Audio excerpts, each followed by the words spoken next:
Good afternoon. We're getting near the end. Next week will be our last presentation. And that means I'm going to pass around the attendance sheet. Many of you have now done all three of your write-ups. Congratulations. A few of you have not. So for those of you who haven't, the menu of choices is narrowing quite quickly. I also got a couple of questions from a few of you by email about the paper I want you to write for the class. So let me take just a moment to say a couple of things about that. And if anything that I say is unclear, ask now, because if you're confused, chances are somebody else here is also confused.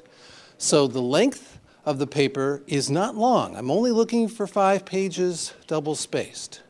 But in contrast to your write-ups, where you were writing about one speaker, I want you to look back over the term and do sort of a sense-making exercise across the term, either using the write-ups you did or some of the other speakers, and tell me now, not from the perspective of a single speaker, but from what you have learned from assimilating and integrating what the speakers have said, what you think the definition of open innovation, its significance, what limitations or challenges you think it has. These are the things I want to see now, not from a single speaker's viewpoint, but now I want your viewpoint. And I would like you to send that to me by email. And that will be due, I think in the syllabus it says May 10th, if I have that right.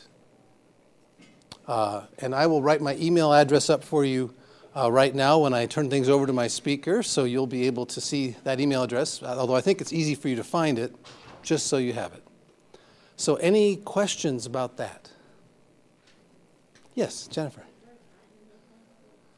Oh, okay. Why don't we say 4 p.m. Pacific Daylight Time? And also, when I say 5 pages, can you have extra pages for exhibits? Yes, you can. That won't count against your 5 pages.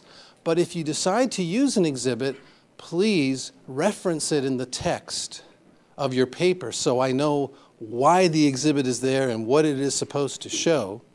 And while I'm thinking about it, please also give full citations to any sources that you use in supporting claims in your paper.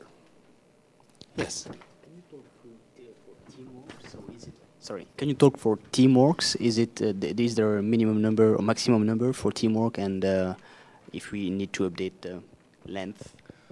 Right. So you have the option of doing this individually or in teams. I don't want teams of more than 4 people, so up to 4 people. And if you do decide to do it in a team, I ask that you have, if you're from the engineering side of the house, I ask that you have at least one person from the business school in your team, or vice versa. So if you're from the business school, have one person from engineering. That makes it a little harder to form the teams, but I ask this not to make your life more difficult, but I really want you to talk across the schools about how you look at open innovation, and that integration is, I think, very important to me. And it's one of the fun things about teaching a class that has a mixture of both kinds of students in there. But a lot of people, because it's toward the end of the term, they just do the paper themselves. And that's okay too. We have a lot of citations from your book, Open Innovation, and we don't want to cite every single paragraph. Is that okay if I write at the beginning of the page and somehow a little bit shape on your book? It is.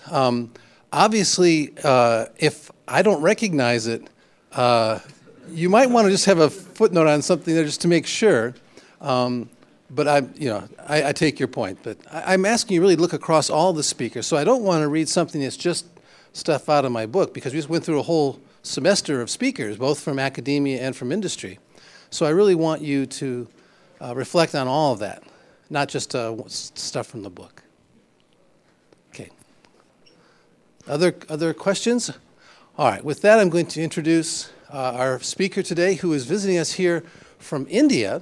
We are very fortunate to have Dr. Anurag Srivastava from Wipro, the Chief Technology Officer of the company, who I think will say a little more about his background. But again, we're really thrilled to have him, and I think he will bring to us a perspective of open innovation outside the developed markets and into more the emerging marketplaces as well. And with that, I'll turn it over to you. Thank you. And welcome.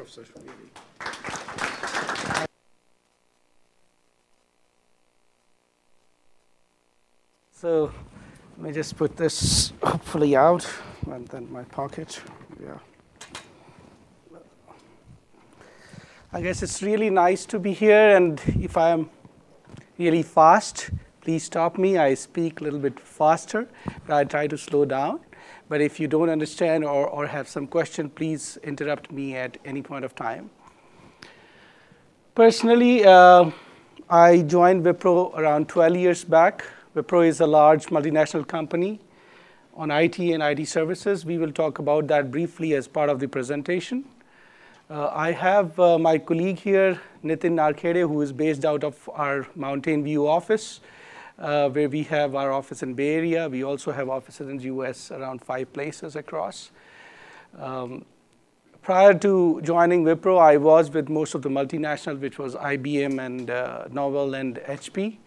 And I decided to switch over to an Indian company who was really growing and becoming multinational around 12 years back. That's a brief background. I did my PhD in computer science, in machine learning, and artificial intelligence areas, which at that time were very close to the analytics kind of area which we talk today. I think that's the brief background about myself. And I'm really happy to be here to talk about the open innovation and really talk about what's happening in emerging markets. You all must have heard about people earlier also, as Professor was briefing me, that you have around 10 to 12 such sessions throughout your schedule. And this is last but one presentation. And I hope that this is meaningful for you in your context. What we are talking about today is what is emerging markets, and we are going to focus on India particularly. We'll talk broadly about the emerging markets.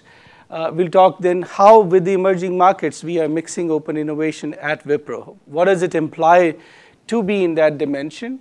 How we are driving our own innovation with the emerging markets as a focus area. And really, one of the core things is about the reverse innovation, which Professor Solomon was talking to me about. And we are ourselves seeing that, and we'll talk about some of the cases where we have seen that what we have tried to innovate in the emerging market is equally applicable to developed market in a different manner. And obviously, I'm happy to take question and answers. We have 2-hour session, and I would like it to be as much interactive as possible. And that's what I love it, because the going through the slides is not the real fun in a class when you come back to a institute again, and I really expect that.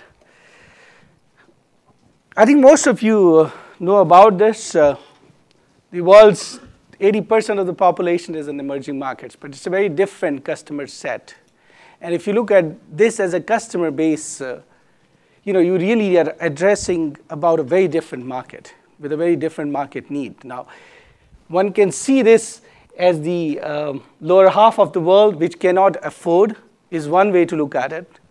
And the other way to look at it is that you have an 80% customer base waiting for a business model to get cracked. And that's the way you have to really treat this slide as. That's the core message here. Do you see that as a market, or do you see that as a people who cannot afford the products that you have? And that's the dichotomy of the whole emerging market innovation. The center point of the innovation is on that. How do you see that as a market? How do you look at this 80% with whatever be their constraint as a market by a differentiating product with a differentiating service model or a business model to innovate? And it's a huge market.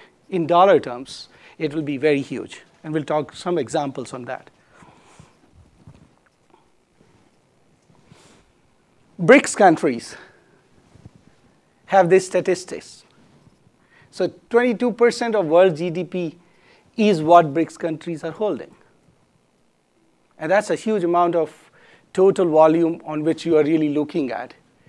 56% share of the world's GDP growth is lying in these 5 markets, or the emerging market that you are looking at. So from a financial equation angle and from the customer base equation, which was the previous slide, if you look at these 2 dimensions, you are really talking about a decent economic picture to make money from the business, as well as the kind of customer base. The challenge really is that each of this situation or market has to be dealt differently. And I'm sure that from history of innovations, most of the innovations have come because of the necessity to break some barriers, whether it's a price barrier, or whether it's a performance barrier, whether it's a competitive barrier. Whatever be that situation, you were able to look at innovation from that standpoint. So the criticality of these emerging markets are posing a different challenge to the organizations, like us, and probably worldwide, globally, because most of the headquartered companies here, US, are looking for emerging market as a big potential opportunity for the business growth. The equation is not cracked. The equation is not cracked by everybody. If you look at GE realized this potential much earlier, and the credit goes to Jack again, much ahead, because he was a visionary to see how he could use these markets very differently for the market growth as well as a potential for open innovation. I would always respect GE for that pioneering thought of really coming to those countries to do innovation. And there is a Jack Welch Center, which is huge for GE in Bangalore, which produces around, on average, I think 200 patents per year on the kind of chemical analysis to do different things, what kind of new products or dimension they could look at for their material formation. So if you really truly look at that dimension of shift, they were pioneers. That center came back 20-25 years before we are talking about today. So I think he was a visionary to see what happened. Let me share with you a story of that. GE had a product which was looking at some kind of scanning and a capability to build machine which was costing here. And this is TK Korean's time, Nitin, just for your information. Our CEO was working in GE as the financial head for their Asian region, and he used to work with Jack Welch at that time. This is the story of during that time. It's around 20 years before we are talking about. India had a defense organization which is called Bharat Electronics, pretty much on components and electronic design. And GE had a device which was a high power transmitter scanner combination. That technology used to cost in US, a particular device set used to cost around, at that time, if I remember, was in the range of $50,000. And if you wanted a bulk to be supplied, you had to bring down the cost into the market. GE, around 15-20 years back, with our CEO at the helm of the affairs, decided to do a joint venture with this defense organization and brought the cost down at that time to roughly around $8,000. Nobody believed in this part of the world that could happen. And they worked against all the resistance of what was here to bring the engineering disruption that was happening by the different component design. And it really brought back the value very differently. GE continued to sell and reduce the supply chain and the design over a period of time. The product was originally owned from their headquarters, and this disruption was the phenomena that really led in a different manner. So we are really talking about what the situation potential has changed from that standpoint. We are talking about 15-20 years where the innovation of open was used when you were looking at cost disruption by engineering design potential, but now you have an evolved market which has a potential to pay, which has a customer base which is huge, and you could leverage a very different model as you go forward. You are entering into a world which is far different from what I have seen, or probably Professor has seen. And we were talking about that when you are going to go up and choose the jobs that you want to look at, it is going to be a very different market. It is going to be a very fundamentally very different in its essence. And if you could get the feel of that in this session, I think this session will be worth for you to really take back that value, that when you are entering, the way the markets are breaking down the barriers, that's the environment you are going to live in. So if you are really looking at innovation, if you're looking at your careers, look at it that standpoint. What you do here has to be applicable elsewhere. What you do elsewhere has to be applicable here. And can you build this system overall to make the change? I think that's the real intention. Economics-wise, I think, as you all know, that various prediction with China and India in terms of becoming among the top 3 economies with US is going to happen. So you are seeing the market size anyway growing by 2050, but leaving 2050 still away, the maximum value is going to come from the opportunity which is lying in next 10 to 15 years. The way the technology permeation is happening into these markets, it is a phenomenal change. That brings an opportunity which is very, very different for us.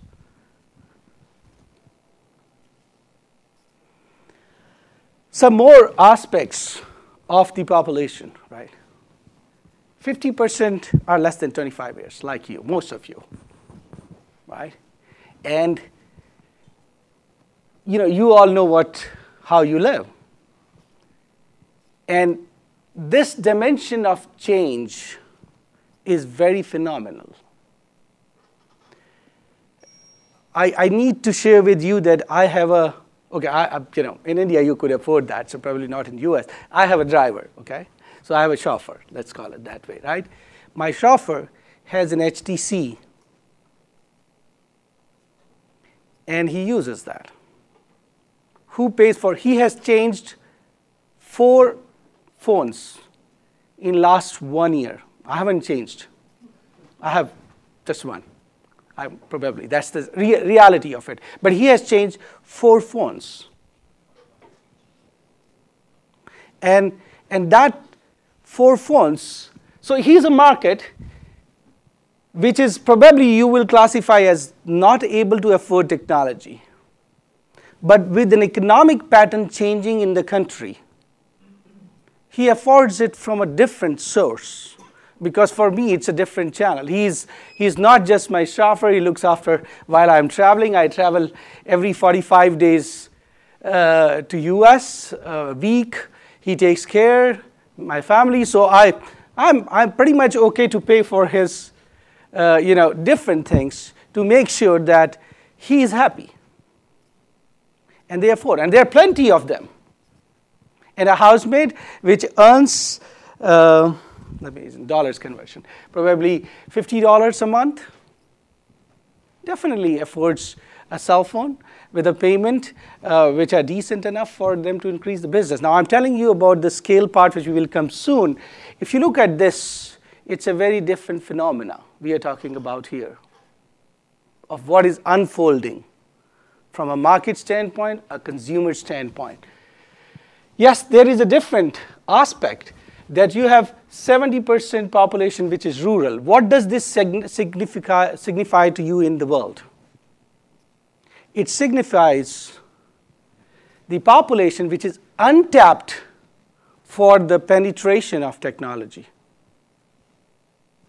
You have a population which is young, knows technology, which is fairly good, but you have a market which does not use technology effectively, but needs to live in better conditions, with all World Banks and government's fundings going toward making modernization of this setup. How does one look at that dimension? Obviously, we said this is the underlying phenomena of change throughout. How does one look at making this equation valuable is the core of innovation. Can we create, and we'll talk about some dimension of figures here. What is the average healthcare cost per person in US? Is there anybody who knows some statistics about that? Per annum? What do you think the guess would be? Yeah, sure. 8,000. Sure, $8,000. Sure, okay.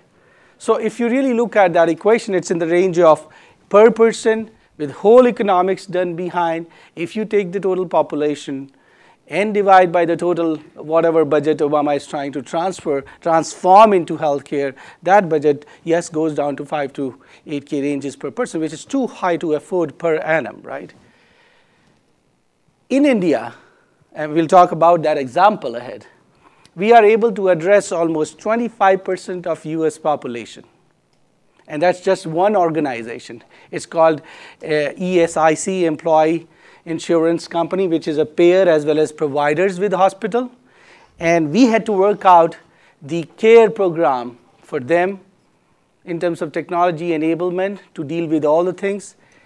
And the expectation is $1.07 per annum per person. I'm not joking. It's $1.07 per person per annum. That's a very different cost because there are 50 million people. Sure. Just to make sure I understood, it's 6,000 times less. 5,000 is $1 versus 5,000. Imagine, yeah. So you could take some hit, okay, that diagnosis, remove the cut, but the whole hospital management, administration, seeing the patient, governing it right, that cost still turns out for US to around $2,000 to $3,000, and it is in that range for sure. Because I'll take, what do you think is the cost of, what is the real cost of healthcare? What do you charge for if somebody is unwell? Have you ever thought about is what's in the chain costing you? Any guesses? Technology. It's technology of what nature? What's the cost? Which component of technology? Let's say in healthcare. Any of the devices that they're using for diagnostics or Yes. continue or Right. Yes. Very good. Very good question. Answer. liability insurance. Liability insurance. Expert advice. Expert advice. In the ratio of the pricing, the diagnostic cost versus liability cost versus expert cost, what do you think is the highest in the chain? What do you think is the highest in the chain? Technology. That's true. Actually, that's true. The diagnostic cost, when you go to the hospital and you look at the bill, the expert's bill will be X dollars. And the rest of the bills, the cost that you are seeing is a very different set of costs, which come to you because you went here, there, got this thing done, X-ray done, different equipment. One of the core, we are probably jumping the gun, in that problem which India was struggling was that how do you create an asset? It's a big asset, right? When you are looking at a specialized machinery for doing some special diagnostic, the cost depends upon the utilization of that asset. And if the utilization is not very high, the per person cost debited for that in the year would be as much high. And so the charge for health care will go up. Now, if you look at this equation, you have two components to attack. Either look at the technology to bring down the cost so that the cost per person comes down, or you look at a way of making sure that the asset gets maximum utilization and create a business model around that utilization, you see? That's a very distinctive value. How much per month insurance you pay for medical care here? roughly? Take a guess. How much you pay for per person?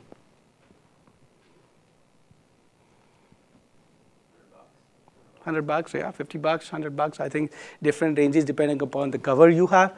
We have a running hospital, which is a high specialty care, heart and brain urologist. We're talking about here a gentleman called Dr. Devi Shetty, a very famous surgeon in India, based out of Bangalore. And do you know the insurance which he charges directly as a hospital, as a model of working, is 10 cents per person of a family member per month.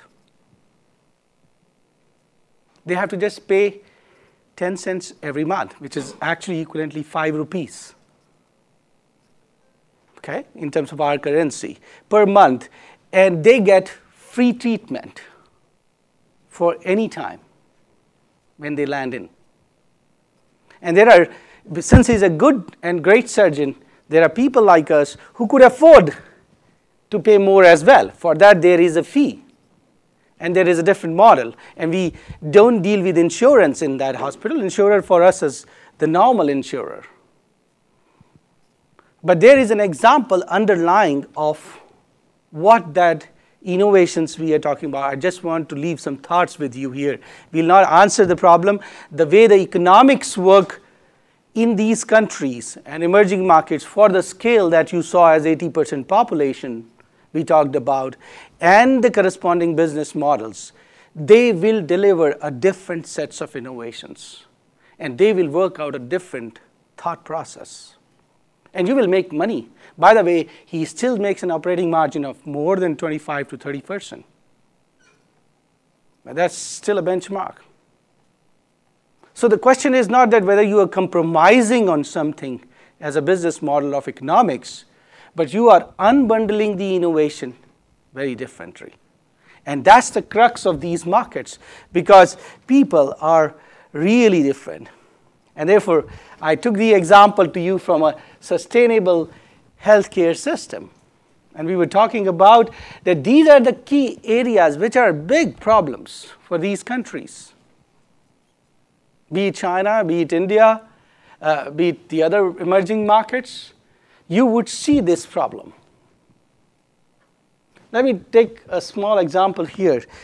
You know, okay, even in, from the source of power generation to reaching to your house, right? What is the loss in US versus emerging markets? Any comparison in this audience?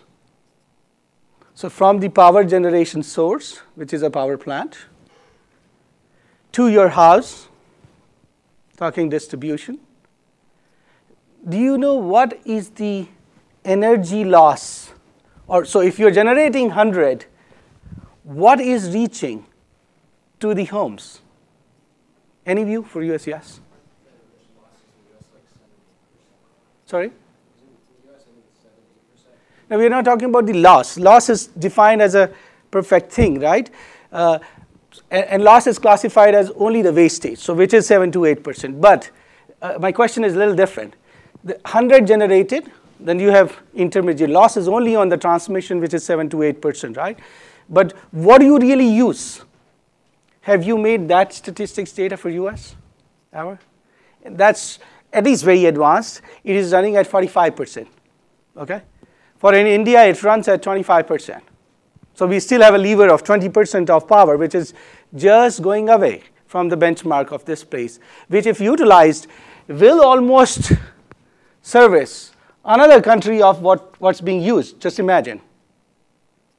25% from the benchmark of 45% is 20%. And we are today consuming at this rate of economic growth that 25%, add 20% to that. What are you talking about? A very different thing. Mature enough to do? Open space for innovation. We don't have the answers yet. So you have different problems that requires different solutions and thought process. These are the three big areas. Urbanization is a big challenge for China as well as India, I think. Most of the people are moving to big cities. It's already now in the developed countries, This problem is very different. And I've been struggling with that equation. In the emerging countries, we are moving to cities. And the challenge of making these cities as a solid place to live, which is comfortable, clean, is the challenge. But what do you think is the developed countries' problem here? Across the world, yes. Like the cities are emptying instead, like slums instead. Sure. Okay. Aging infrastructure? Yes. The cost of managing the aging infrastructure for this set of population is also a challenge. If you look at the equation, now it will look two distinct problems, right?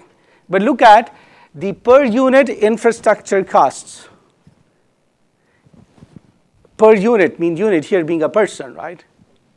What is the infrastructure cost of managing this city per person versus the new cities which are emerging markets in terms of what they could be for doing the right job? And look at the middle answer. And you could solve the problems of two places. It's a hard thing to do, but a phenomenal area to work with co-innovation or open innovation networks. Now, these problems look, they may seem to you that are these the business opportunities? They are the real business opportunities of tomorrow.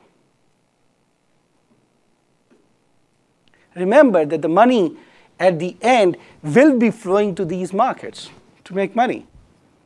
The question is that how do you bring the innovation there and bring it back to this country to solve the same problem? We talked about here. We talked about 1 cent here, or 10 cents and $1 here. Talk about $2,000, and can we bring it to at least $800? Will make a significant impact of disruption. And that's completely okay. Think about the potential of that. And I think that's what you as next generation leaders are supposed to do. We are growing old, by the way. We are, truly. So the question is that if you think it like that, I think we'll be a much better place with the innovation that we want to do. And we talked about this. The biggest issue remains to be how do you deal with this situation? And how do you deal with that? The whole money is going towards schemes. Now, we will talk about now. There are problems of the society itself as challenges, but you are dealing with multitudes of issues which have an emerging market needs, very different model, but have an applicability of technology, which will make you give money if you have an appropriate business model, which you can reverse innovate for developed market to make much higher margins. That's the equation. Can we pull it off?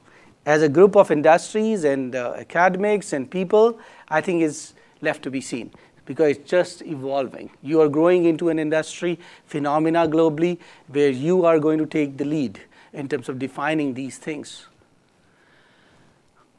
These are the challenges at the same time. We talked about opportunity, we talked about potential, but you are really talking about different things here. We talked about this economics by example, but you have environmental factors which are very different. You have we were talking about the sensor that Professor Solomon was talking about, right? In terms of how do you look at a sensor which has extreme heat of 50% and minus 20% at the same time. And that's a very different need from a factor of angle, right, in these countries. How do you really build a sensor which has that? How do you build a different kind of element to manage such energy system which we talk about, right? You have the, obviously if you have seen ever any video about India or China, you would see the traffic and you will see the cars and you will see all sorts of modes of transport at the same time, right? And you still need to manage that whatever will seem to you chaos, but it still runs orderly, right? Statistically, I'm just talking statistically, the accident will be thought to be very high in that, right? In an absolute number, if you look at the number of accidents on Indian road, it will give you a mammoth figure. But you divide it by the population or number of vehicle owners, that ratio is, and let me tell you, that ratio is 1/5 of what is in advanced economies. People miss that. Law of averages don't work. Law of absolute numbers also don't work. Right? Law of averages obviously don't work because I had a story, somebody saying that you are on a 100-floor building and you have been given a rope to come down, and the average thickness of that rope is supposed to be 7 mm. Average thickness. Will you survive or not? Make it even 10 or 20. Do you think you will survive if the average thickness of rope is 20 mm from 100 feet? Why would you not survive? I have a message behind this example, so give me some insight. Why would you not survive? A 20 mm is decent. An average thickness of the rope is 20 mm. Yes. Yeah? The rope can have a diameter of 0 and 1.5. Absolutely right. So a law of average talks about that average thickness is 20, but you could have a point which is 0, and you can break. So from a business standpoint and even economic standpoint, average is an absolute number. Be aware. So these things can be misleading, but they have an inherent limitation which you have to work around with, is the core issue there. Obviously, I think social, cultural, and religious factors exist, and they will continue to exist. So how do you mold your way of selling around that becomes a bigger question. And as we said, all of these things today coexist in our markets. Right from McDonald's, every chain is there. And there is a McDonald's which gives an aloo tikki, which is a way of Indian patty inside. It's just like a very spicy stuff, differently made, and it's a very big popular brand of McDonald's, right? It's running inside. So Mac is open across and have innovated to be linked to the social factors of what it needs to do. You have the car which you heard about. This is 1 lakh, which is like 5,000 or less than that, right? $2,000. Yeah. $2,000 car, which is there, and it runs on road, decently enough. You obviously have the penetration of all smartphones, and we do continue to coexist, as you could see with the different bands of the products that you may be carrying in the village. There's a market everywhere. I was with Professor Jagdish Seth, and in his books about top 3 always in the business will survive, I was discussing with him, and he said that every 25% variance in price is a market band. Every 25% reduction, you have a market band. You could figure out how do you capitalize that market band. It's for you to figure it out. And how do you work that around? And this is just a reflection of that in the global context. It's about figuring that out as a business. So you really need to look at frugal engineering as a different phenomena, and really looking at how do you make the ecosystem build the money, not just one party to drive the innovation, and making social inclusion as the phenomena of that. I think that's the crux of the matter. Could you crack? And this will be pretty much applicable to your BRICS, Mexico, Brazil, the other scaling markets, same equation, and Africa, finally. Africa is exactly going through a change which we were seeing in India around 10 to 12 years back. We have seen that happening because we are going into Africa market now, predominantly present in 6 countries in Africa. It is phenomenally the same equation that we saw in India before. Similar problems, and the market is evolving. We are making money because we have learned, we have seen there is a market opportunity to look at and make money from there. Yeah. Okay, any questions at this part before we move to the next section? Any observation, any thought? When you said 80% of the market is emerging markets, how did you come up with that 80%? What's the... No, I didn't say the market. I said the market. Population. It's the population. We said that it is the potential customer base. It's not the market yet. The way we define markets, that's not the market. But if you want to see it as a customer market, it is a market. And on the second or third slide, you had 50% of the population are young. Is that just India or is that emerging? Okay, that equation is for India. 50% of the population is young. Overall, I think that ratio is a little bit lesser. It's around 38 to 42%, 38, 39%. But in India, the younger population is a little larger compared to the total population if you look at the aging.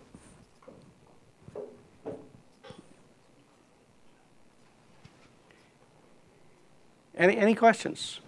Any thoughts?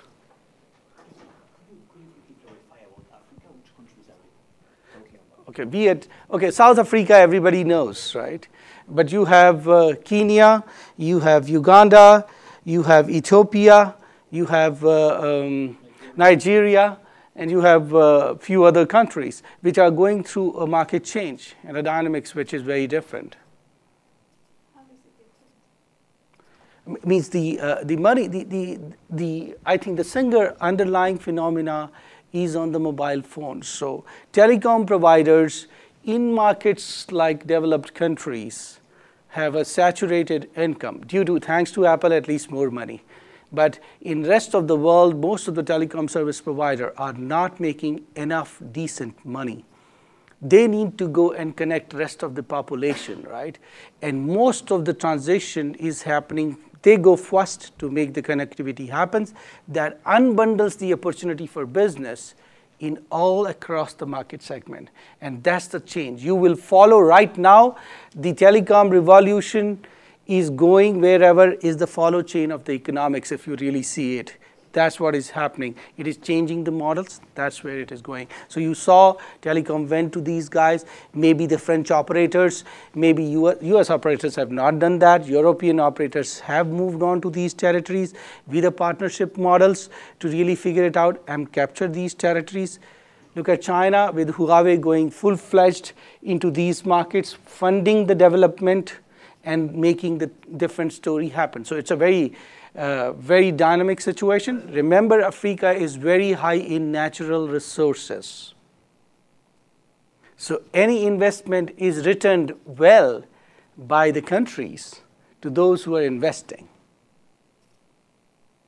That's where the economics start going with the political play of what the governments think. Yes? One message you stated a number of times that I think is very helpful for our class is the importance of the business model.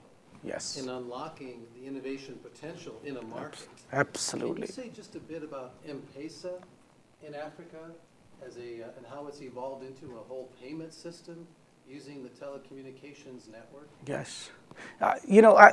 The biggest, and that's happening across, again, in India and all the places, you have evolved into a transactional model. Regulatory-wise, you may not be able to directly transfer the money, right, from a phone to phone, because that's not allowed as a money or a currency value. But as a value towards doing a trusted party transaction that I have 100 rupees and you are able to give me a token or ticket. It's like saying you use food coupons here, right? Right? You accept the food coupons as a paper to pay, right? If you are able to evolve a system of a payment equivalent to that food coupon, which is not a currency transfer, but a trusted value system transfer of making the money happen, you evolve a very different financial model, which is what both Africa as well as India as payment systems are adopting quickly. Mobile commerce is far more faster for smaller currency systems in the places like emerging markets, where the model has changed to buy smaller value ticket items at a much convenient manner rather than having a cash with you, which they cannot afford. But there is an underlying link which goes back to, as Professor said, with the business model. Well, there is a trust model which is underlying in society, which it works with the distribution chain. So you really leverage that trust model to create this ecosystem of money flowing to unbundle a totally different commerce. So it links back to the thought process in Africa as well as in emerging markets like India and even Latin American market, in terms of how the money and trust equations flows from mobile and there. There is a system, I don't know how many of you are familiar, you would not know, big transactions up to the range of even $20,000 takes place on a single currency note of I think 20 cents equivalent in India. A transaction worth $20,000 happens with a person between two parties on a note of 10 rupees in which there is a coded number written. And that note is passed for the material buying worth $20,000. And the transaction is respected in the society by 100%. And is paid by the other party 100%. Without any breaking of any norms of contracting, which are never written. So I'm taking the extension question farther, saying that underlying trust system of the society in financial transaction is leveraged as a business model for unbundling what you could do onto the mobility-based dimension of e-commerce. And that's the kind of underlying elements that can be leveraged back. But how do you explain the corruption level and lack of trust and not sustainability there? Yeah, so I don't know how you feel it here, but in India we say that we all will continue to grow in spite of our governments. And that's the fact of life. Market opening, which happened in India in at least 1991, which was almost 30 years before now, right? That momentum is not going to stop by any governments whatsoever. It may reduce the growth potential or rate of growth, but it's just not going to go away. The market momentum with this, what we saw as the population and 67% and the potential, I think there's a huge drive on that. Nobody can stop it now. It's our firm belief. I think even the Prime Minister of India, who is really honest, at least, he believes that that's kind. He knows how much corruption is there, but he knows as an economist, it's just irreversible. It's a phenomenon. The corruption exists. The difference in corruption, and let me, the difference in corruption in these countries versus even developed countries, in quotes, it's only at the level at which it takes place. In the case of emerging markets, it happens with common man like us. To do any transaction, you see the visibility of that corruption.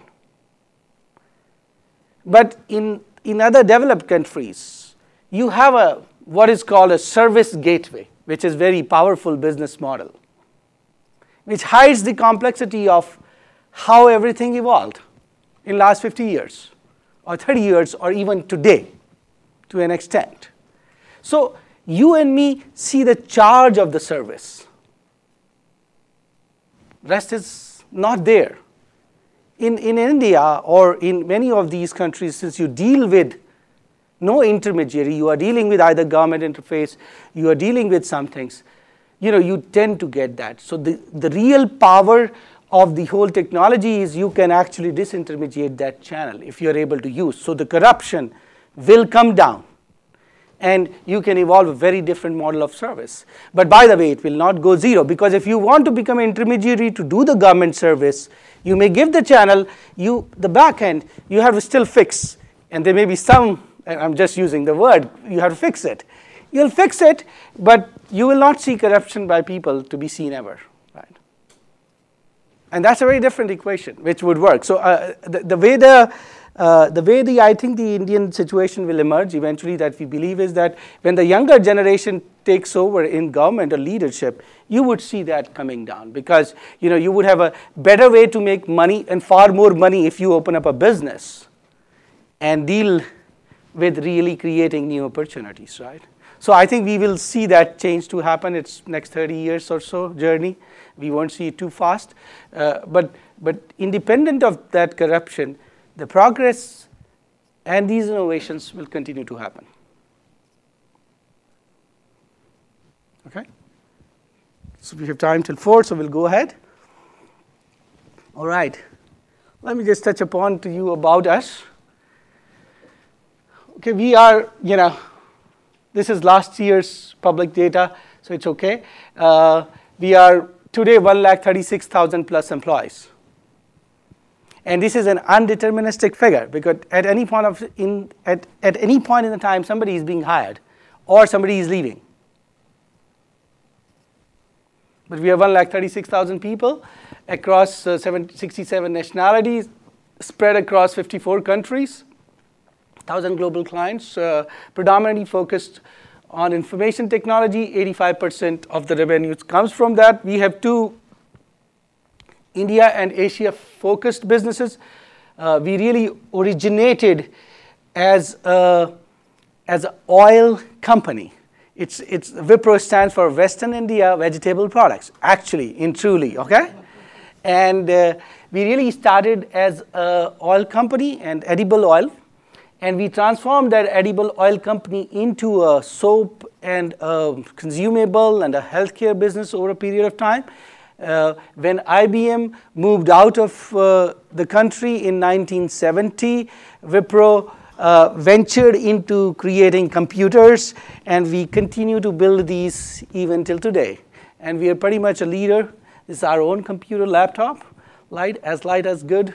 iPad, it's a little less, little more than that. That's 600 grams. This is 1.4, 1.2. But we continue to build this infrastructure. IT business started that in 1980s. We emerged to become $7 billion, $6 billion in our IT business over a CAGR, which has been more than 29% in last so many years. We have a strong infrastructure engineering business, which is based on hydraulic engineering. We are among the top 3 world companies globally. We have an acquisition in Europe for this segment. We are regarded as one of the largest manufacturers of hydraulic systems.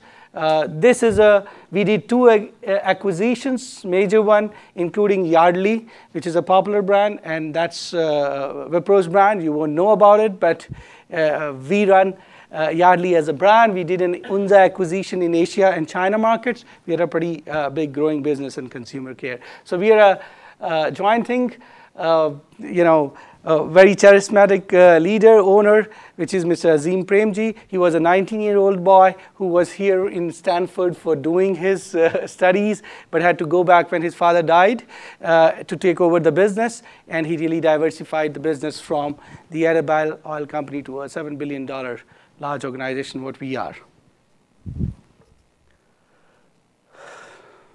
Okay. Now, given we are really talking about how do we deal into Wipro, this is just to give you a glimpse of, with 67 nationalities, 136,000 people spread across the globe at different time zones, how do you manage innovation is a very different challenge for all of us as an organization. I think we have to, given that we are largely a technology, and I'm going to focus more on a technology business of the Wipro, which contributes to 85% to 90% of the top line, which is a global business.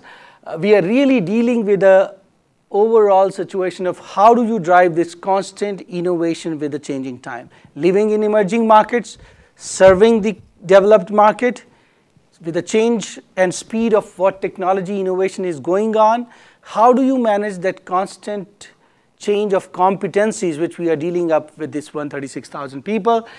We have several enablers.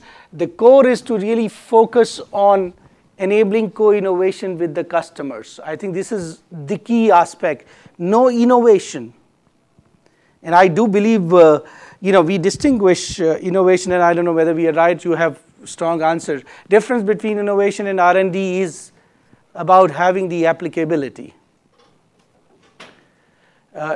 Distinction between R&D, research and development, and innovation is about you could make money from imperfection. A research and a development is about finding perfect solution of understanding deep thing, right? Innovation is about how do you make money from imperfection. And that's a very subtle difference. And that goes a long way for all what we are talking about. And most of the innovations in the world which have made money, Facebook did not start with the perfect system or solution. Even Apple didn't. It was to make money from imperfections in anything and still accelerate it to make a right business model. Sure. What are some structures you're using to find those imperfections, and how do they change between developed and developing countries within your organization? Yes, so we took the example of the imperfection. We will keep fixed on the healthcare side where we took the example, right, of $1, and there's a case study coming up with that. Now, the imperfection in that society is that you have 50 million people whom you have to treat. You have 2,200 hospitals. You have very limited doctors. But the information flow is just not there of where and what and who has to be treated with what history. So the lack of information about the system is the imperfection lying there, which was a bigger imperfection in that.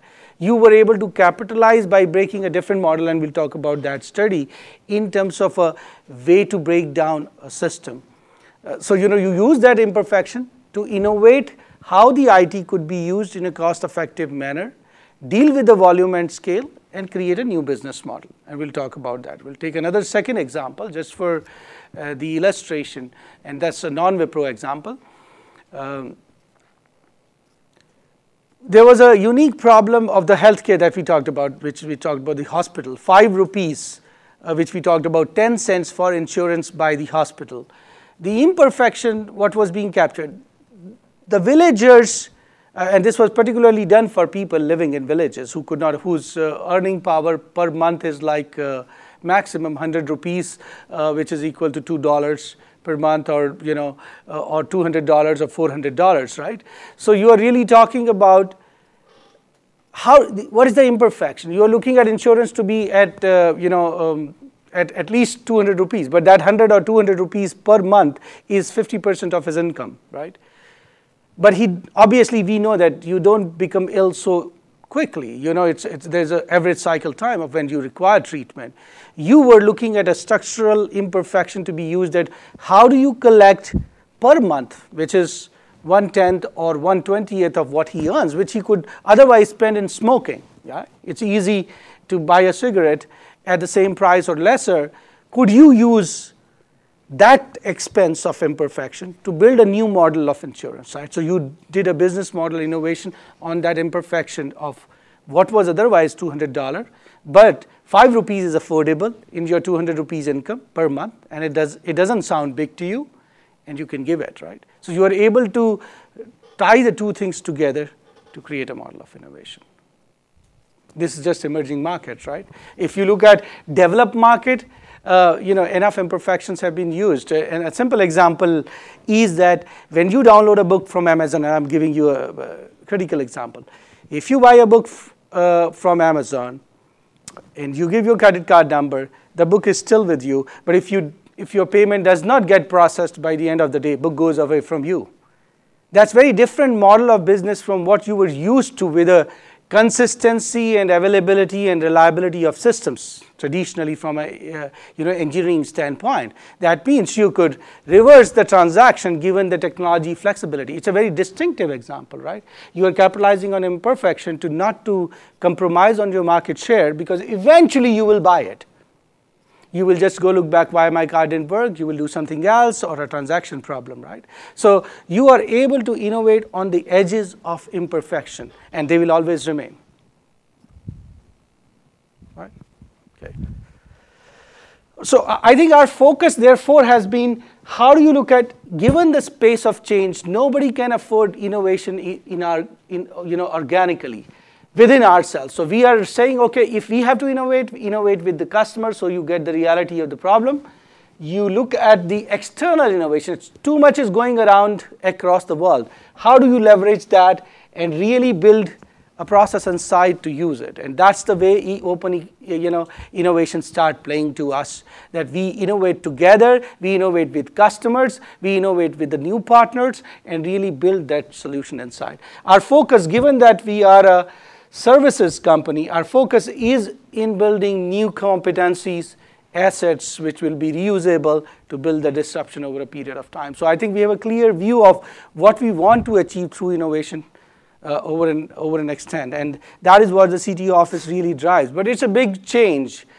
Think about your future in terms of how do you deal with, enough is happening right now with your mobile devices, augmented reality, immersive reality, cloud, the way the analytics on the run will happen, the way the world is going to run, it's just too much. You will not know the process. Most of you will not be wearing watches. How many of you are wearing watches? Yeah, I'm also. How many of you are wearing watches, right? 4 or 5, right? Correct. Rest of the class doesn't wear watches, right? Why? Because you have it in the phone. Is that right? Correct? We don't wear because that. Now, I'm just bringing a subtle point here, right? Kodak went off, will go off. Cameras, where are they? In your devices. Radio, in your devices. What is this? Do you realize what's happening? Even a physical world object is going away. Have you felt this or thought over it? If that's what is happening today, what's going to be inside this in 5 years from now? How do you prepare yourself and the future of the business with whatever potential you saw in the emerging markets or in developed markets to undergo a change? And my job's biggest challenge is, how do I convert this 136,000 people to be ready for that future which is coming, which will change the business process entirely being driven by you as consumer, as what we call as self-service, the way to drive things differently, and the consumerization. So I think those kind of things are what we are trying to achieve and prepare ourselves through. And there is too much happening in the world, so we cannot do it alone, and the open innovation is a must for us. So I think these are the kind of technologies that we are tracking about internally, which we are saying some are short-term. You are seeing a short-term impact of these 3 already. You are seeing some buzzwords around that. You will see about this change very differently.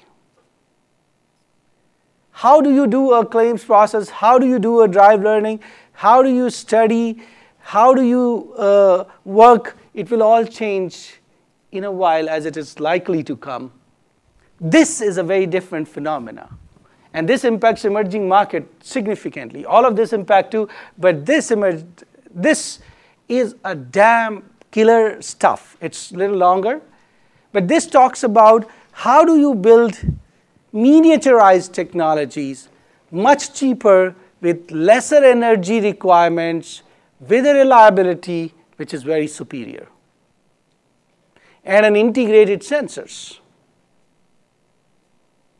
Today, your doctor for cardiac patients will measure your blood pressure, your heartbeat, and your impedance, right? It's called impedance matching, right? Or ECG, and I don't know how many are medical here, but you measure all three, and you measure with different sensors, right?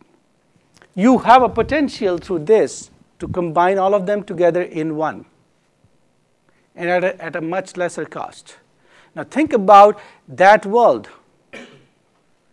as to how it could change very differently if it is coupled with your devices.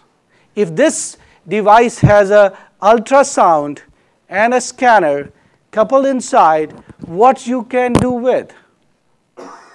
So it's a very different phenomena that is likely to evolve as a combination of these technologies in future. You will be part of that, pretty much unfolding in the next 20 years. These things are going to be in the next 5 years beyond cycle. These are going to be impacting within 4 to 5 years in a significant manner. You are seeing the adoption coming, and so these are the things. We have a whole network around which we work with to build this innovation for ourselves. Okay, let's quickly move on to, and we'll come back to this in a while. We talked more about, I'm looking at the time, so we have 3:20. We'll keep some time for question and answers. But I think, what is our approach, therefore? Our approach is that you cannot bring the cost of the ecosystem totally down. It's not about my money making alone. I will make money and profit if I could create a business model ecosystem around emerging markets. So I have to be a partner in the whole disruption. If I think that I as an IBM, I as an HP, or I as an Wipro can actually make money by bringing a technology solution to that masses, what we talked about, and the volume on our own might, it's impossible. We will be dead in the game. But if on the other hand, I'm able to create an ecosystem of partners to innovate onto that opportunity, where everybody is making a pie, but the volume is 50 million, 100 million, 200 million, and 1 billion, then we all will make good money, and a decent money. And that is what a core in this innovation is. It's about really working that stuff around, then trying to provide. You cannot do in these markets a traditional approach to computing. You just can't. You have to deal with an infrastructure which is truly variable. You're talking about scale, right? You're talking about millions and billions of people to be as targeted customer. So you cannot plan for an infrastructure which is invested for that billion people up front. You really have to look at a different model. And that's what really this is about. Accessibility with mobile is the crucial element. That changes the games. That creates the differentiation if you're able to capitalize. And you bring the affordability by the ecosystem. Now that's the crux of the equation. Hopefully we will really talk about the service model and the examples now. Now this is the example, as I said, that you are having a need of ECG at 25 cents per person to be done. You have to deal with this value.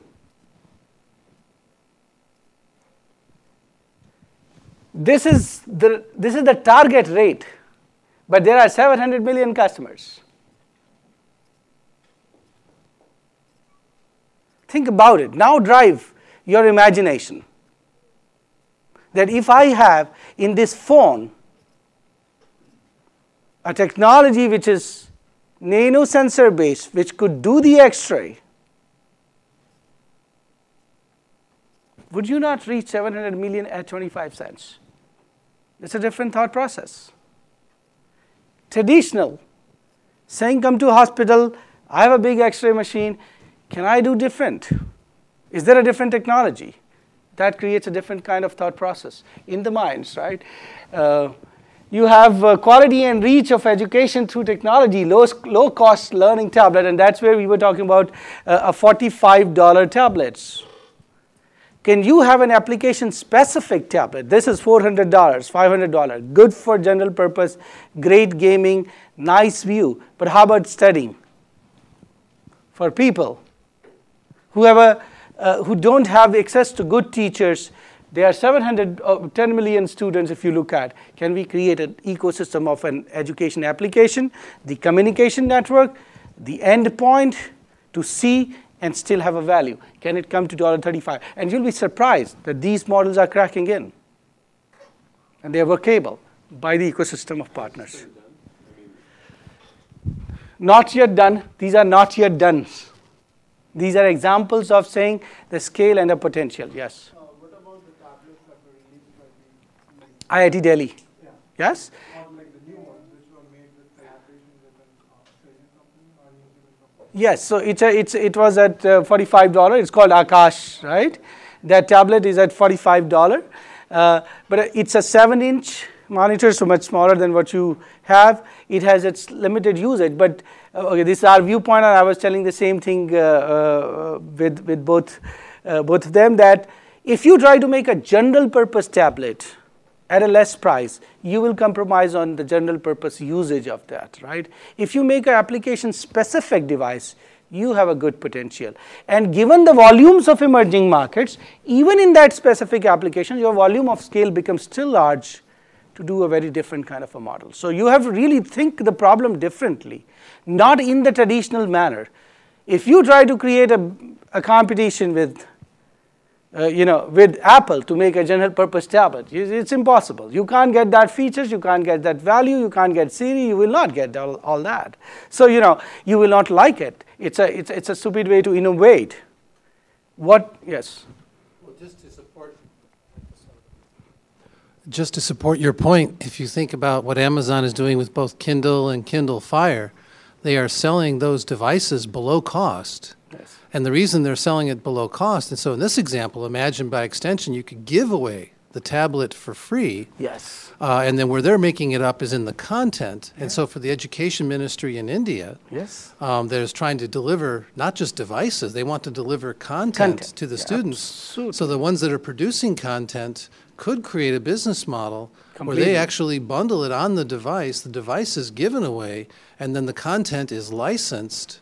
And that could be the revenue source that could support a very, very inexpensive, or even at the limit, a free tablet. Yeah, absolutely. It gets back to the business model. You talk absolutely right about it. Let me talk about the number of primary education children is in the range of 70, 80 million. And if 70, 80 million students apply the same principle we were talking about insurance, 5 rupees.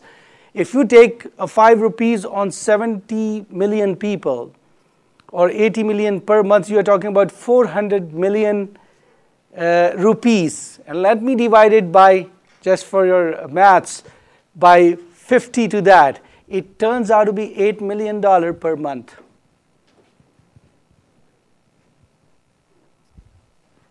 That's the scale.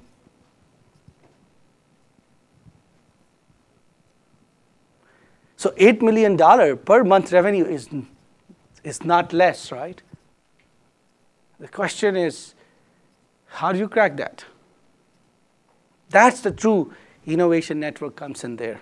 Because you have a cost. You have to really look at that. Uptake be there. But yes, affordability of paying you 5 rupees exists.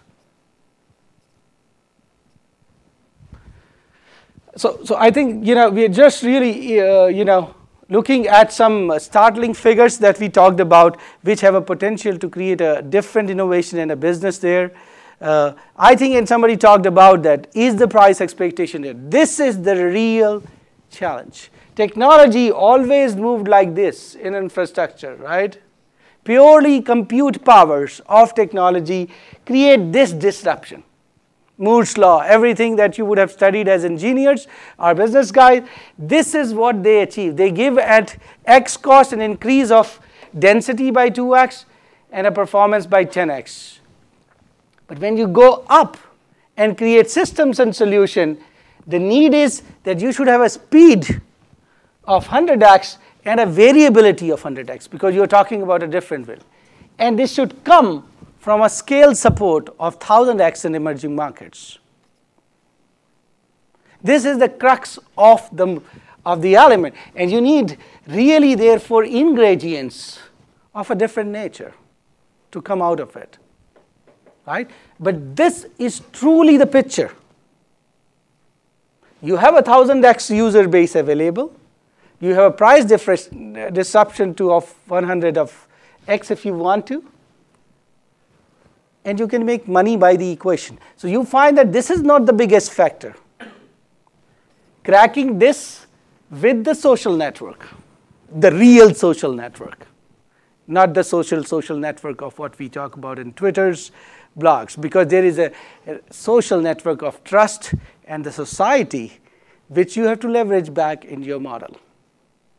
And that cracks the business model. That 5 rupees insurance, nobody will come in the city to give that every month. 5 rupee every month, every villager will not come. But there is a social structure which exists in the Indian villages with a sarpanch or a person who comes to the town every 10 days or 5 days. You make him the in charge as the carrier of that, and he gets the goodwill of the people, collects the money, goes to the bank, comes to the hospital, meets the person, and treats. So you really leverage a social structure into the innovation, and you have to really build that. That's the crux of the matter. How people have been able to evolve that and build it is the equation. I think this is what we really talked about.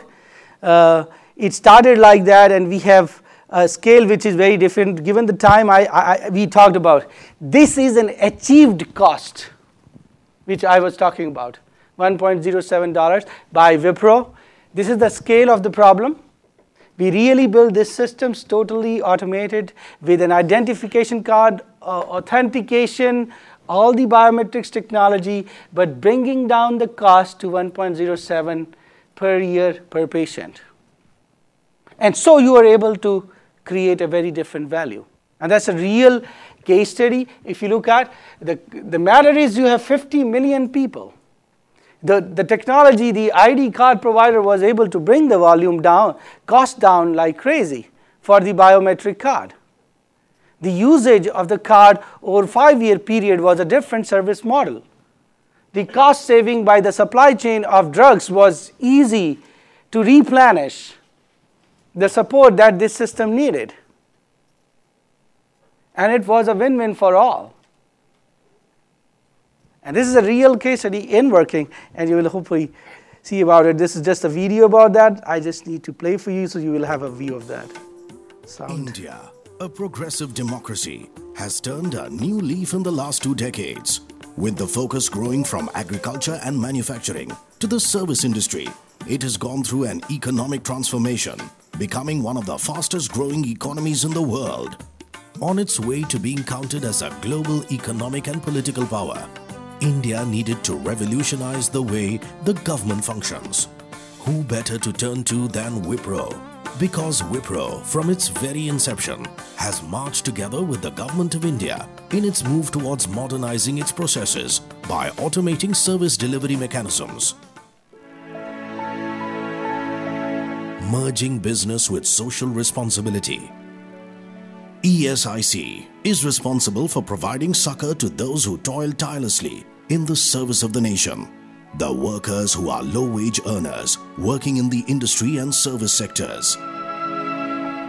The ESIC operates in 2,220 locations in the country, with one head office governing its operations, with 27 state directorates, 50 regional and sub-regional offices, with 150 hospitals, and 620 branch offices, and 1,400 dispensaries. The ESIC team provides social security protection to over 1.5 crore industrial workers and their family members all over the country within the ambit of the ESI Act 1948. When the numbers go beyond certain critical mass, any business process re-engineering or just opening new offices or hiring new manpower is not going to solve. Number two, when the numbers become too big, it becomes so cumbersome that trying to do anything manual will not going to help you at all, especially IPs who are going to be in crores and the employers who are in lakhs. So at that point of time, you have to go for automation. Whenever we talk about ESIC as a program, the first thing that comes to your mind is obviously the largeness and the complexity. The largeness of 2,000 plus locations across India and the complexity of doing multiple software tracks at the same time. Namely, we have ERP, we have hospital information system and so on. Manual operations had their issues. Access to information was limited. The end beneficiary had to suffer as a result. Delays, long queues, excessive documentation, needs for repeated identification and validation were some of the problems that ESIC faced on the ground.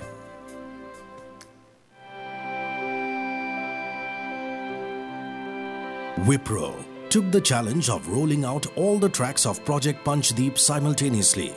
With the visualization of a futuristic ESIC, a holistic approach was planned and executed. An attempt was made to leapfrog across multiple generations of IP's enablement in a span of 18 months from manual to automated organization under its 5 modules of intervention: Pehchan, Dhanvantri, Milap, Pragati, Pashan. One of the critical factors and critical focus areas for both Wipro and ESIC has been in terms of having all these tracks getting integrated and getting used seamlessly across. So as I mentioned, ESIC is both a payer and provider. It addresses different communities. It addresses its own employees, the insured persons and their dependents, and of course the employers who contribute to the revenue across the country. Here we have a very unique solution, combining standard platforms and open source, working seamlessly together. The second one, which is very commendable and very, very unique again, is the size of biometrics that has been used for people registration. Just to give you a sense, we've done about 7 million insured persons biometric cards, and that number becomes 28 million when you talk about their families put together. The third thing is that this is not just an IT rollout project. Side by side, ESIC also had to embark into a complete transformation of lifestyle of IT adoption. अभी पहचान card आ गया और machine में डाले तो पूरा record आता है उसका पेशेंट का। अब पहचान कार्ड आ जाने से जल्दी नंबर आ जाता है और मेरा काम फटाफट हो जाता है। और ये फायदा हो गया इस कार्ड से कि like now I am in Delhi, I am basically from Bangalore. If I go to for holiday to Bangalore, मैं वहाँ पे भी ये कार्ड यूज़ कर सकता हूँ, which is really beneficial. The पहचान कार्ड with कभी भी कहीं भी has a big advantage for the employee and the employer.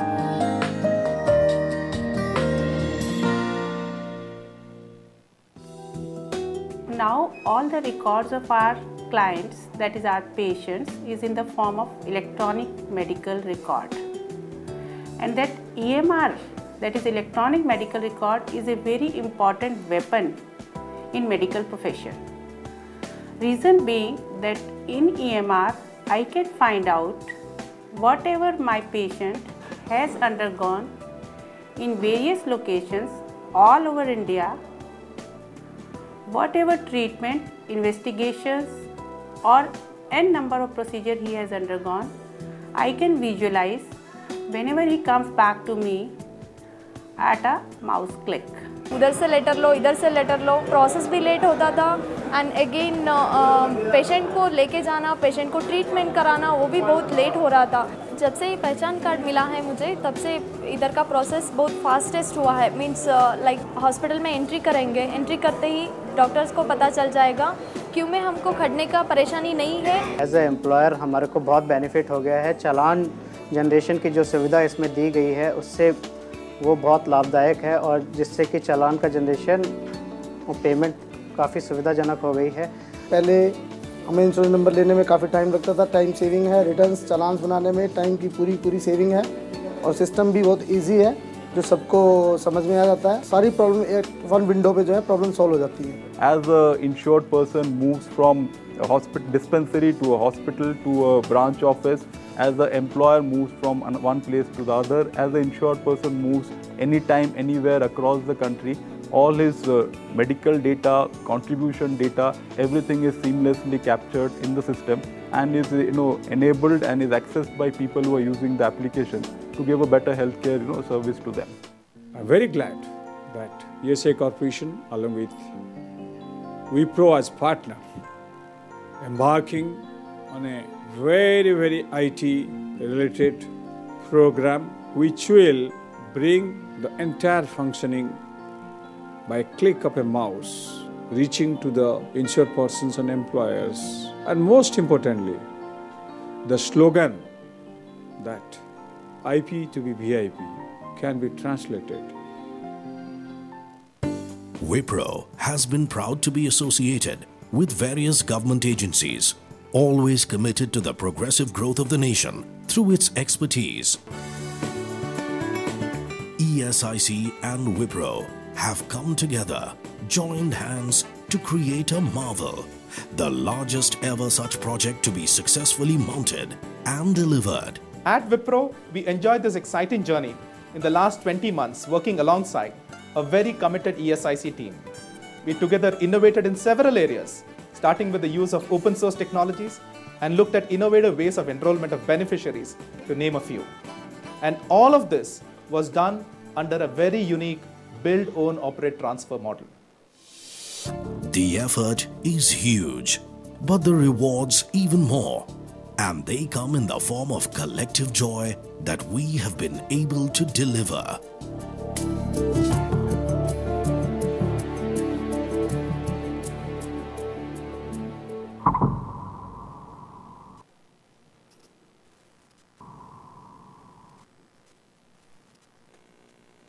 Okay, we'll go to the the rest of the portion. Now you saw, this is another kind of a problem which we are again dealing with. You saw the ESIC healthcare problem. There is another problem which is at the same scale. This is an employment guarantee scheme which the government has embarked for the youth of the nation, which is in villages. You can see, and I'm talking here about amount spent on wages. It's about $6 billion. Okay, so it's by no means in the whole overall project duration. This is a project budget for around, per annum, it's marked for that much expense. You would appreciate that the administrative expenses to actually give $6 billion is $250 million. And you were talking about the corruption part, right? Now, the whole issue in this program is about how do you make sure that you could actually give the money to the right people for the right work that they are doing, which is 4.76 million people, right? And the complexity for the government was to deal with this situation. Now, is it making a business sense? Would look like very different as a situation. You are dealing with social, you are dealing with how in rural the actual money is paid, cash transactions. So, you were really looking at a different thing. This is still not a done project. It's in the phase of co-innovating. Academic Institute is involved as a partner with us, which is the one of the largest management institute. Indian Institute of Management Bangalore is working with us as co-innovation partner. We are working from a technology partner angle. The government is present and some NGOs are associated in a partnership. Remember the model that we talked about. The whole ecosystem would have players which are distinctive. And you can really create and build such an equation. That is what the key message here is. This is the kind of change we are trying to make so that, the payment enablement could happen clearly through a mobile, where the whole money transaction can be traced back. And out of that $6 billion, if you can tap the money back into the scheme of the system, which goes otherwise to maybe corrupt people in the middle of the process, that saving is significant. That pays for the project. And you can make the money without a problem. So the government's objective is that it reaches to the people, it would generate the cost itself from what's going to be the transparency that will come through technology, and everybody will make money again. The guarantee employment? Yes. I mean that if I want a job, I'll get a job. Yes, so the scheme is about saying that if you are not employed anywhere, government will give you a work in village which will pay you worth so many rupees per day. So you get, so either in a road building exercise, it's about the youth in the rural places, right? So it's a government scheme to make sure that the people in villages could get the employment beyond the agriculture side. But one of the havocs it's causing is I run a hospital and a school in India. Yes. Most of the sweepers and kitchen workers Are not coming, yes. You know why? Because they get a text or a cell phone That's saying right. there's a job for you here for $1.95, And 100, yes. I'm paying them $1 an hour, right? They don't show up, and they 100 shut down rupees, the school yes. or That's, shut down the hospital. yes, I agree that the, so, I think what you have to do is they will anyway take that 100 and it'll come to work for you. It's pretty much possible. Just as an example. Yes, yeah. So the question what is happening is, yes, there is a side effect with people, right? So the question he was asking is that since the government is giving you 100 rupees for doing a day, whether you work or not, you get that 100 rupees, you can get that 20 rupees to the middle agent. That's what we are talking about breaking here, right? Whether the work has progressed to what you are being paid for is just not traceable in the problem. That is the real issue there. You are paying $6 billion, but you are not really knowing whether the work is happening or not. So the whole project is about that the person gets paid for really the work progress that he makes. Today, You need a technology with that. Because that, people exactly. Sign the name and get the $100. Exactly. So, You'll get another job. so exactly, if you see this part of the picture is, this is the most important element. How do you capture a job progress? You have a camera, you have everything, day by day data, and an application which takes that. So when you build that traceability to the process, you will not have the problem that you raised, right? That's precisely the crux of the problem. Please get the technology in place soon. Sure, I agree. Yes. So we are piloting this to make sure, but remember that as a social challenge, we will face, fight back. Because there are middle people who are making money on without doing work, and the people also who are making money without doing work. So you will have a pushback from that element of the society here, which has to be still dealt with. So this is still in the pilot phase. There are situations when with a lot of passion you will go, and you will get, you will just get hurt in the process. And you have to take security with you to deal with such issues, right? So some places you will have to really look at that as well. So it's a different situation. Something similar in China because they have a migrant worker issue there too, and I was wondering if they are solving that issue in any other way. Yes. So I think in China in China the problem is being dealt probably a little differently. I think this is my opinion and based on my reading and observation, reality not of the programs again. There, I think in the villages, not enough these guarantee schemes are really working. It's about pulling back into the dimension of the city. So the migrant workforce is pretty much high, and you are creating an opportunity for them in the city ecosystem by whatever be the means to create that economic situation as. It is not about the guarantee scheme which is related to some kind of even government policy to win votes for a particular central government. So there is a different mechanism in the two countries playing a role, being whatever be the government's type is. So I think the challenge in China is not about this aspect. It is about the other aspect to make sure that after the migrant workforce comes, how do you make them occupied to live into the cost of the society of what they are staying today? And I think that's not yet being tackled. It will become a bigger problem, slowly as a society problem, or probably to an extent as an economics problem if they want to solve it. I think that's the distinction between India and China in that regard. Okay, I think we will talk about a very focused co-innovation we talked about. We have set up with a Belgium-based nanotechnology research institute. In the world, there are two good ones, Stanford and Belgium, IMEC. IMEC had a fab unit of the nanotechnology in itself. So they were pretty much the leading contender for us.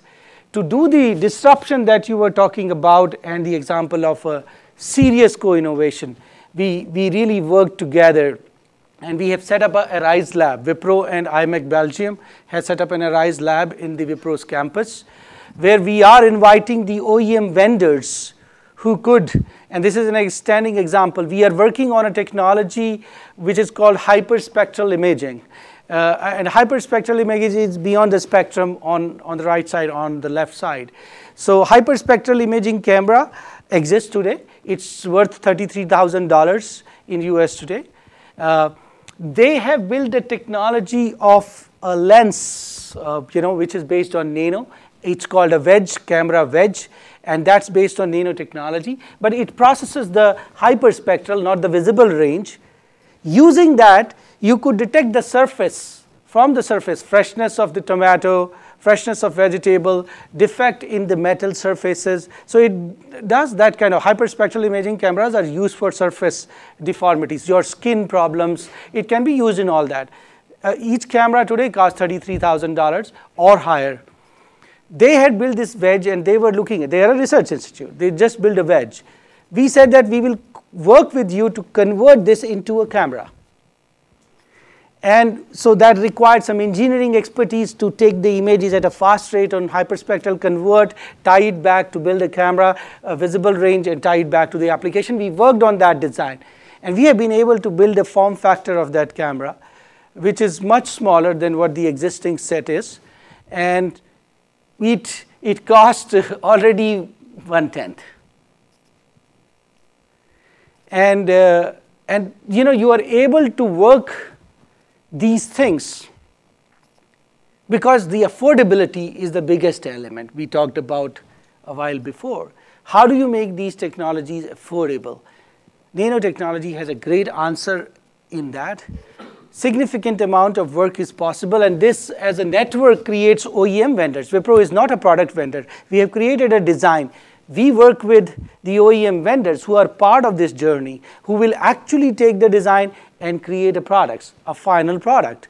And that ecosystem ties back into creating the disruption in the market. So that's a kind of examples on advanced technology, a collaborative R&D for emerging markets that will be used for. And I think these are pretty much here to come. These are the kind of examples here in which you would have seen these goggles. I hope you are aware about all these eye goggles. Are you aware? Is that right? Yeah. How many of you are aware? This is called immersive reality part. So, it's like if I am wearing this goggle and I move around, I am seeing something which is far away from here. I am part of immersive reality. So you can sit here and see Taj Mahal in India exactly like what you would see going there. Okay? So what it combines is that it has a connection to back to the application on cloud, which is really connected to actual camera or a robotic element at the remote place. And when you move, your movement of sensing is detected exactly by the arm which is sensing, and you're able to deal with it. Right? Think about it for patient evaluation remotely, where the expertise of doctors to give expert advice is less, right? So technology is possible to do. Now, it should cost less, but to build the scale. So you really work on different equations of the pie. I'm just saying how technology could really disrupt to build a model here. And we have built a kind of a gateway to deal with such kind of differentiation. Cloud, we bring the IT experience, technologies, and integration capabilities, a medical gateway from various sensors to build such kind of networks, to bring the cost. Here is another kind of example. We'll quickly play it, given the time limitation. In emerging markets, we face this is healthcare, which is a two-pronged problem. Let me. Chronic diseases are rising, like diabetes, hypertension, asthma, obesity. I'll stop it. This is about, with the same Arise lab, we are trying to build the integrated sensor, which we call as the health necklace or ECG necklace. It has probes which in a simple sense will get your complete ECG and heart condition on mobile immediately. It costs much less, however, from the $100 that exists in US at this point of time as a market situation. Sorry. In emerging markets, we face healthcare, which is a two-pronged problem. Yes, Chronic 5 diseases minutes. are Okay, rising, I'll skip like this. diabetes, hypertension, You can see asthma, the device obesity. below, And to which add to is the like a problem, necklace. We have very inadequate number of healthcare providers, like forward. doctor to population ratio is really. And great decisions can be made, so patients can use it, wear it for a longer time without the need of recharging it frequently. This gives great quality medical data, which is trusted by doctors and nurses. And this is wireless, so the patient can use it at home, while running, while jogging, or while in hospital. And the data is collected seamlessly through the ubiquitous mobile phone, which is available at every doorstep in. So I think we'll go to the next slide given the timing dimension here. If you look at this necklace, you can wear, I could have just brought a piece here, pretty much has a 6-month power. You don't have to replace cells. It could use solar. The next version would use the solar to continue to get it charged, much lighter in weight, having all integration sensors linked to the doctor. Now, this kind of a work requires, you saw the doctor, Dr. Satish, he is a MD in the cardiac and is part of the team for co-innovating what we are trying to do. So you really see the open innovation is not only about the partners ecosystem, but the diversity of the teams that has to build such disruption into the process. That was a real core. Last part of my message before we really end is to see that whatever we have tried to do is reversing back for us as a market, because US is our largest market, right? So what we did in India into telecom towers to reduce the power consumption of our telecom companies. The telecom companies, wireless telecom companies, pay around 3,000 crores. That amounts to how many $million? 500, right? $600 million. Per annum energy cost of a largest telecom service provider is $600 million. He pays to the government of India, our private guys, $600 million for running its operation. 5% saving, 2% saving amounts to a huge number. We embarked on an innovation as a business saying, how do we look at the energy management for our own operations and for them as a customer. And today, we have one of the biggest retail buyers of ours in US who is using the same technology, and we are running that services for him, for them. So there's a river. The value of what you could see by the cost and the reduction mechanism is equally applicable. And it was a surprising find that it is equally applicable.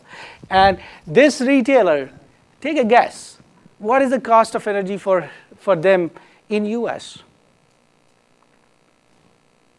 What do you think is AT&T's total energy bill? This is not AT&T, by the way. I'm just asking you a question. What do you think AT&T energy bill is? Roughly. Take a guess.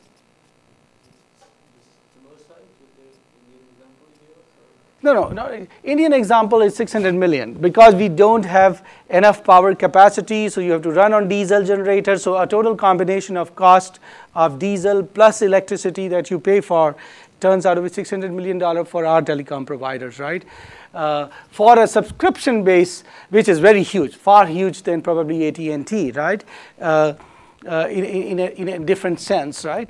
But just I'm saying, make a guess. What would be the energy cost of operation of AT&T player? Any clue? Sorry? 2 billion. Close, not so close. Okay, it's around $1.5 billion. So imagine $1.5 billion is their energy expense. This retailer is $800 million per annum energy expense for running their operations. Think about a business case. And we were cracking the problem here, but there's an absolute reverse innovation. the constraints are different here. The constraint here is the production, the diesel oil, the cost of the mafia of diesel, other problems to bring the management and cost down. Here, the problem is in reality bringing my cost of operations down because my margins are going down. How do you look at every element of cost? Same solution goes back. Does different value, different propositions, right? So I think given that we have, this is another example on the smart meters. We build it for ourselves and Indian customers, and the same thing is being used by one of the leading energy product providers of the developed market. This is a big data, unique ID, authentication card we are building for Government of India. We have 1 billion people to be getting an ID. Here you have a social ID number. How do you look at this problem much cost effectively was the issue. Because if you have to issue 1 billion people, if the total cost of operation is $1, you're talking about $1 billion of project money. How will you give a card, an application system, a connectivity to deal with ID? Just think about it. On average, a smart card costs $10 here. If I put $10 and 1 billion people, you're talking about a straight $10 billion cost of the project just to give cards. Forget about the rest of the ecosystem's cost, right? So the whole issue was how do you deal it differently with different technology? And what we did is getting used based on open system Hadoop sources in a largest, consumer electronics company which sells the best phone in the world to deal with their $700 million transactions. 700 million worth of transactions per day. Same technology in a different context. So that's the power of the equation which I wanted to leave. The last of the message was that you have, this is in summary, you really have to work on that equation, but you have money-making possibilities across. You can lead to reverse innovation with the same way. This is how we are evolving. But looking forward for you to become the leaders of the next generation of the world, which is going to be very different from what you are seeing today as operating model for businesses. It will become entirely different, and you have to lead it. So lead it well. Thank you.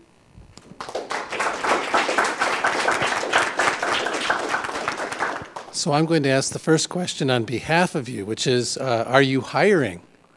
Yeah, pretty much we are hiring.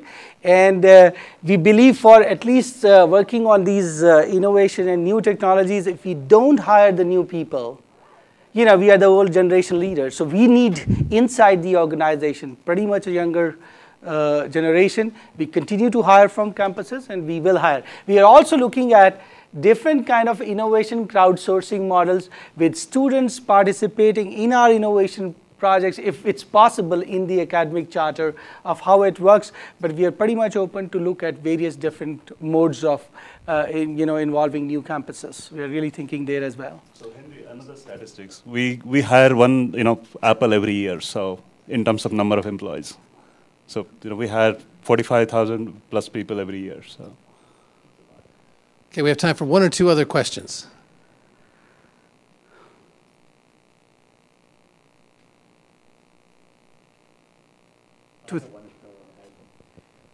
This reverse innovation, doesn't it hurt the American companies because now they're taking the margins away? I mean, if you sell a $100 refrigerator here in America, it's good for India, right?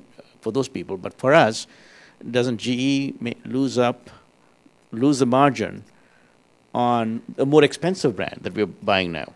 Yeah, so I think, the answer is very simple.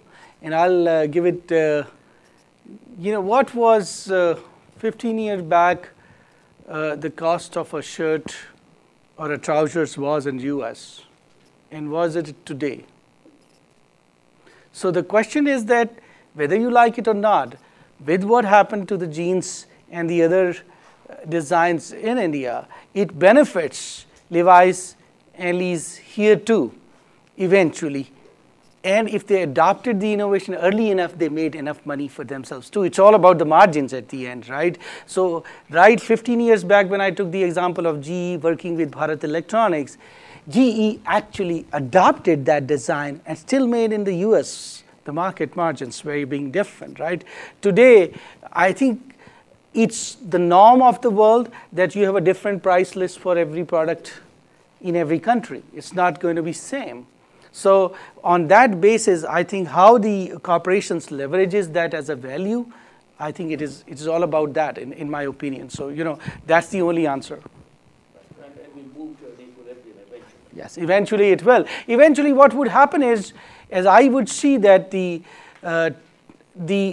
push of technology to bring costs down and the solutions cost coming down will combine together for the developed market to bring the cost down. We were talking about the biggest issue that is the struggle with the developed economy is the cost of infrastructure. Think about if that cost could be brought down significantly by a different disruptive model, what it would release for this economy to go do different things. I think that's the connection which at least I see in future is bound to happen.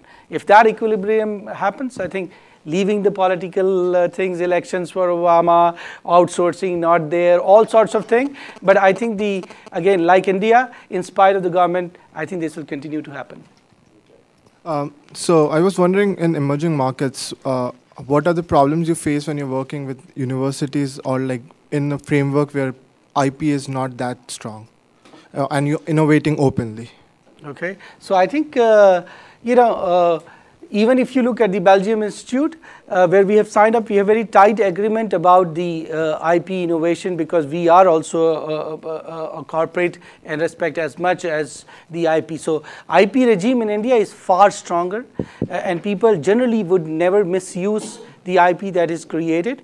The norms are well defined for the organization contractually, so we really look at that. You don't have a challenge of IP being lost in any manner. There is a genuine fear which happens when the person moves in first time, but when they operate with the big companies, I think that doesn't tend to really impact at all.